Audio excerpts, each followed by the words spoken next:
I'm gonna miss OnePlus. A few weeks ago, the company made it official that they're closing up shop here in North America and Europe. They summed it up in a short blog post, and honestly, I feel like I needed a little bit more closure than that. Because I've rooted for this brand since its inception. I've lived with their phones. In fact, each team member here at Harvard Canucks have had their fair share of experience with a OnePlus smartphone, and they're going to chime in with their thoughts. I loved what they're doing with their software through Oxygen OS, as well as some of the cool hardware innovations. Back in my university days, this was a if you know, you know kind of brand. I think even to this day, it has the same vibe. But honestly, there was a real sense of exclusivity when it comes to owning a OnePlus smartphone. So I wanted to go back, take a trip down memory lane, look at some of the most iconic phones that defined OnePlus, what this brand actually meant to us, where it missed the mark, and why it didn't really pan out that well in certain markets. Now, the phone that started it all was the OnePlus One. This thing became a sensation among the tech community for a couple of reasons. It was one of the first phones to ship with the Snapdragon 801 processor, which also happened to live inside the Samsung Galaxy S5 that cost more than twice of the OnePlus One. It also ran CyanogenMod, which was a community-developed OS. That alone made it feel different from anything else on the market. And then there was the invite system. If you don't remember this, basically count yourself lucky. You needed an invite to buy the phone. There were long wait lists. There was no guarantee whether or not if you'd actually get one. It was a massive bottleneck. Well, Eber, look what I have. The original OnePlus 2. It still works. And one of my favorite features about OnePlus back in the day was that I was actually getting excited about new releases, and they would deliver on some things in terms of like the physicality and the iconic sandstone back that I hope brands would bring back, experimenting with different textures and, you know, colorways and stuff. But in terms of like the Oxygen OS, it was like the iPhone of the Android world. If you didn't want to go towards the slightly bloated Samsung stuff and didn't want to go slightly more buggy, the Google Pixel situation, you definitely want to choose the OnePlus of the day. The most attractive thing about this phone was its entry price at just $330. OnePlus was gunning for flagship killer specs at the time, and they delivered. They never really compromised on performance because that was the front and center of the core user experience. This was actually the phone that debuted the alert slider, which ended up defining the brand for years to come. It moved to USB Type-C before a lot of the industry did, despite the backlash from the community. But man, I mean, they were way ahead of the game. There were some controversial camera updates where the shutter sound didn't really sync up with the actual photo capture.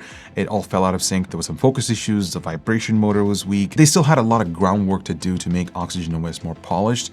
But for a company that was only a few years old, they established themselves incredibly well among the big dogs like Samsung, HTC, LG, and Google. I mean, people were talking about this stuff. Now, the OnePlus 3 is where everything changed. We remember putting it up against the Galaxy S7 and the HTC 10 at the time, and it held its own.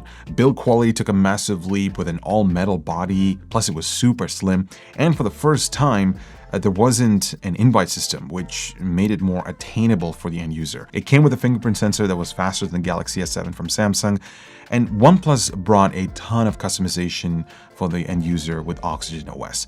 It felt a lot more refined to a point where it even offered adjustable color profiles for the display. Now, there was this whole pentile panel controversy around the screen where you couldn't play 1080p 60 FPS video on YouTube. But honestly, guys, for $399, none of that really affected daily use. You still had access to fast charging, you could still take raw photos, and it had the ability to shoot 4K video, 30 frames per second. So whenever anybody asks me what my favorite phone of all time was, my brain automatically goes to my OnePlus 3T. Now this thing lived with me for like 3 years of my life before sort of kicking the bucket, and I'll talk to you about that a little bit later. I went on this trip to Hawaii. I bought my first house. My girlfriend and I, we went to Italy, and this thing just kept on going and going. I think it was dunked in the ocean at least like 3 times in Italy. It dropped off a small cliff in Hawaii. And not only that, it never overheated.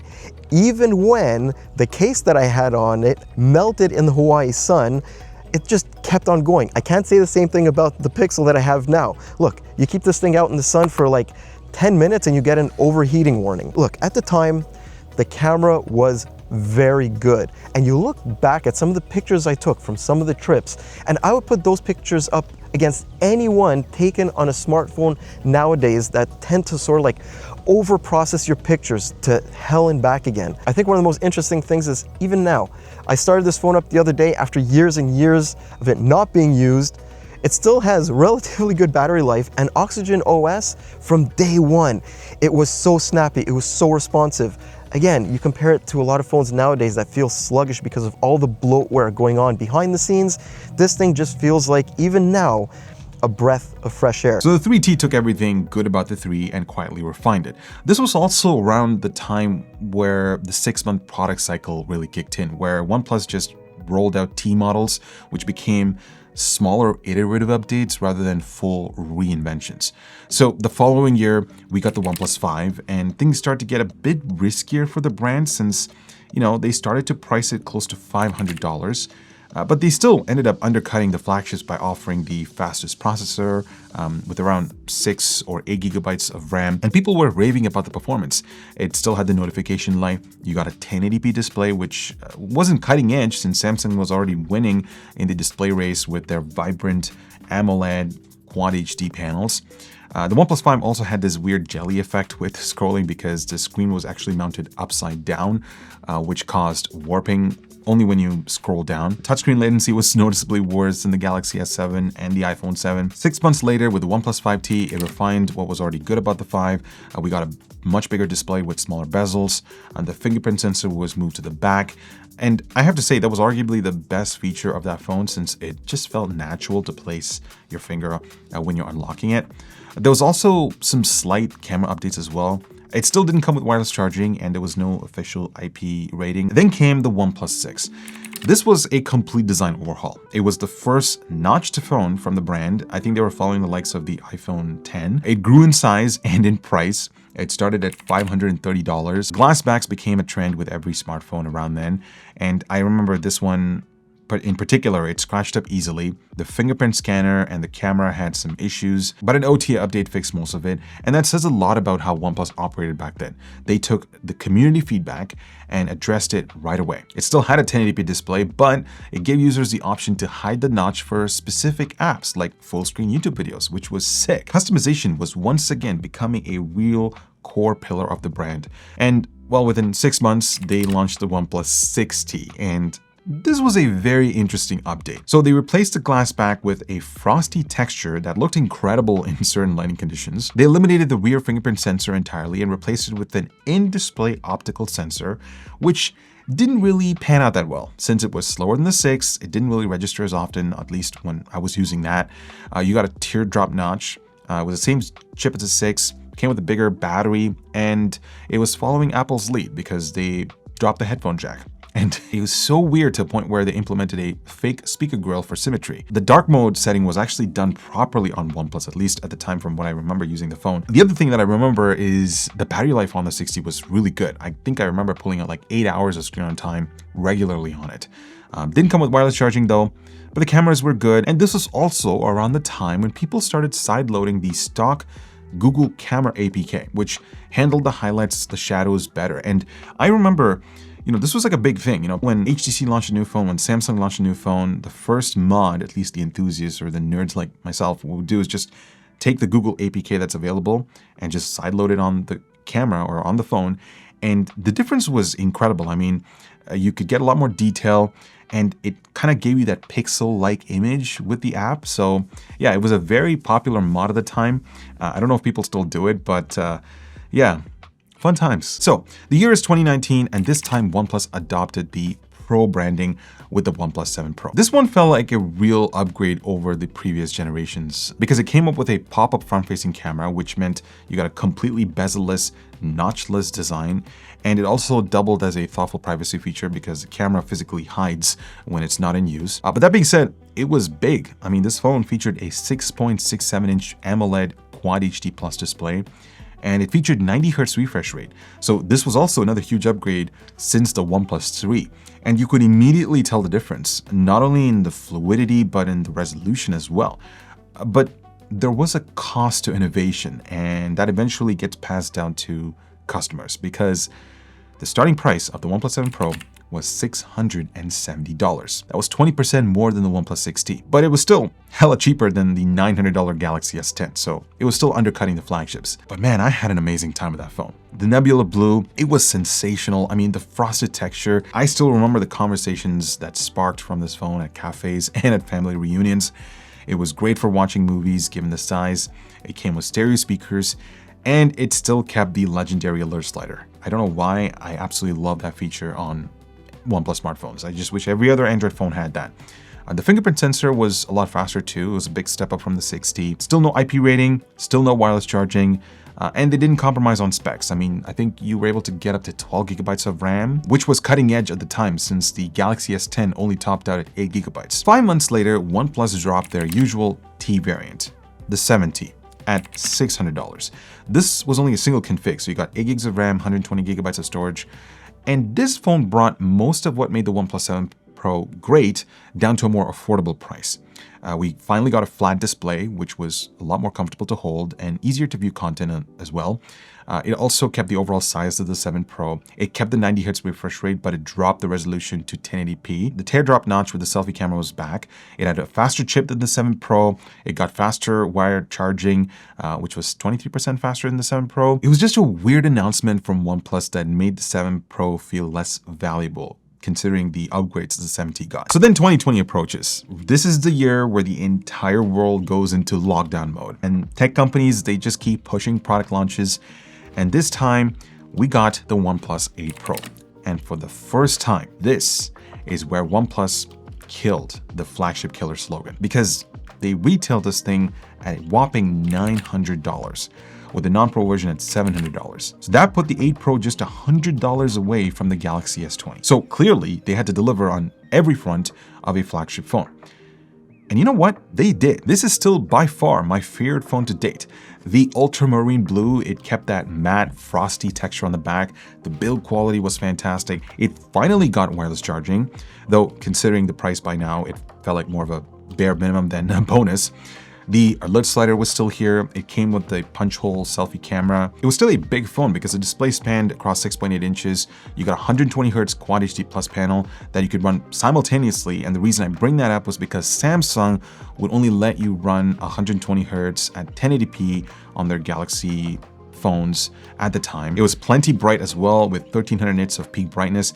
And on top of that, this had the best camera system on the market at the time. I mean, you got an ultra wide, a wide, a telephoto lens, and they were all excellent. I remember having a ton of fun shooting photos on this camera. And this was also the time when, you know, the smartphone manufacturers were just entering the megapixel race. You know, the more you have, the better it is. The software tuning that OnePlus did with the cameras were awesome. This was arguably the best phone that OnePlus ever made. Also, this was the time when the co-founder Carl Pei left, and I feel like it was another major turning point for the brand. Now, the following year, OnePlus announced this massive, huge partnership with Hasselblad, you know, the Swedish camera company that makes insanely expensive cameras, like medium format cameras that cost as much as a brand new car. You see, the idea for this collaboration was to work on the color science of the 9 Pro's Sony sensors. So you got the hardware from Sony and the software tuning from Hasselblad. And the promise was to combine the two that would sort of elevate the mobile photography experience. Now on paper, the upgrades over the 8 Pro were pretty solid. I mean, we got a new LTPO display for better power efficiency. We got faster charging from 30 watts to 65 watts. And design-wise, yeah, I mean, the morning mist finish on the back felt like a mirror, and it was incredibly hard to keep it clean. And it was also really hard to shoot on camera. It was just a nightmare to live with. So I ended up throwing a case on it and moving on. There were some alternatives like forest green and stellar black, but those were tough to get, at least here in North America. But the real star of the show was the cameras. The 9 Pro, I think, nailed the exposure and the color accuracy consistently. You know, we got better skin tones. Selfies looked great. You got true to life colors on the ultra wide instead of the magenta shift that you were experiencing on the OnePlus 8 Pro. But here's the thing. For the average person posting on Instagram or social platforms, most of that color science nuance didn't really matter anyway. The 8 Pro was still a great camera to begin with. This was just OnePlus's new way, or they just had to find a new reason to market a phone that costs $970.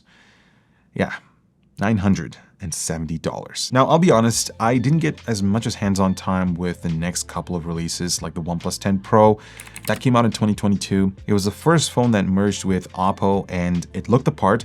But from what I understood, this was also where OnePlus started falling behind on something that actually mattered the most: software experience and the support. It felt like a step back from what Oxygen OS used to be. They dropped the price to $900 to undercut the competition, but it was still very expensive. The specs were still top tier, but the Hasselblad collaboration on the cameras didn't really pan out that well compared to the competition, because we had the Pixel 7, the Galaxy S22, and the iPhone 14. They were all delivering a far better experience while being cheaper. Then in 2023, something interesting happened. OnePlus, they dropped the Pro branding entirely, and they just gave us the OnePlus 11. So you only got one flagship this time. The design, I mean, it didn't look all that different compared to the 10 Pro, but here's the thing. They priced it more aggressively this time. It started at just $700, and they didn't compromise on specs either. It came with the fastest chip. It also came with faster charging at 80 watts. It felt like a small nod back to where the brand actually came from. Then we got the OnePlus 12, and this thing sort of stepped things up mainly in the display department. They pull off a whopping 4,500 nits of peak brightness output compared to 1,300 nits on the OnePlus 11. They also introduced faster PWM dimming at 2160 Hz, which resulted in less flickering under low brightness levels. Not a lot of people picked up on this feature, but it was certainly a thoughtful one for those who had sensitive eyes. The base configuration came with 12 gigabytes of RAM and 256 gigabytes of storage. And I mean, for $800, that was a pretty good buy. I mean, the cameras didn't get much of an update beyond the telephoto lens, but overall, it was decent. It just felt like the company was trying to figure out who they wanted to be after Carl Pei left, and not to mention they were also not competing with Carl's own nothing phones. It was certainly an interesting time. Now, right around the same OnePlus product cycle in 2023, OnePlus did something I didn't expect at all. They made a foldable, and they called it Open. It was priced at $1,700. Now, OnePlus did have this weird trade-in program that offered a $200 credit for any phone in any condition that you trade in, which effectively made it a $1,500 foldable. But pricing aside, what stood out the most was the form factor, because compared to the Galaxy Z Fold 4 at the time that I've been using, the Open just made more sense because the cover screen, it was wider, it was closer to a normal phone's aspect ratio, so you could actually use it as your main screen for longer periods of time instead of constantly unfolding it to browse apps that were designed for the mainstream smartphones. The multitasking experience, folded or unfolded, was really, really well thought out. Build quality was excellent, and they somehow managed to find room to fit the alert slider as well on this foldable, which is awesome. The cameras were decent. They weren't as good as I expected it to be, but the specs underneath the hood were top tier. And again, this was just such a OnePlus thing to do. For a $1,700 phone, they decided to skip wireless charging. They skipped on it. I just don't know why, but they did. You see, the OnePlus Open was just a trial run for OnePlus to see what would stick.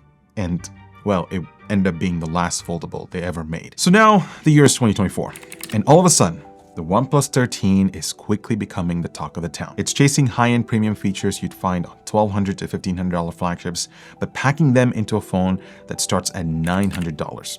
It was still expensive, but coming off of the Pixel 9 Pro, which I was using, where the hardware was pretty great, it was let down by the steep price and the sluggish Tensor chip. It was horrible. The 13's performance standpoint was incredible. Oxygen OS, it surprised me by a long shot, even though OnePlus, Oppo, Vivo, and Realme, they all shared the same software foundation underneath.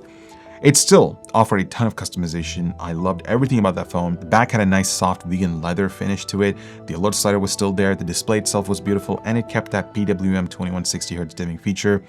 The cameras were mixed, but it still had raw support for anyone who wanted to push the sensor, and I loved shooting in that expand mode. Man, that was just awesome. I still remember my time with the OnePlus 13.